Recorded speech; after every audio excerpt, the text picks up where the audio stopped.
ಚಿಕ್ಕ ಮಕ್ಕಳಿಗೆ ಶಶಿ ಬಾಂದಳದ ಚೆಂಡು, ವಿಜ್ಞಾನಿಗಳಿಗೆಲ್ಲ ಬರೀ ಕಲ್ಲುಗುಂಡು.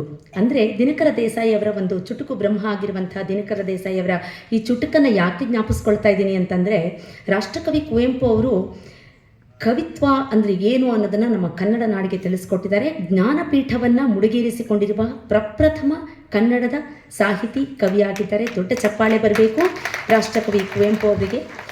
ಆದರೆ ಕವನಗಳನ್ನು, ಲೇಖನಗಳನ್ನು, ಸಾಹಿತ್ಯವನ್ನು ಬರೆದು ಅದನ್ನು ಇಟ್ಕೊಂಡು ಬಿಟ್ಟರೆ ಅದಕ್ಕೆ ಒಂದು ಬೆಲೆ ಬರೋದಿಲ್ಲ.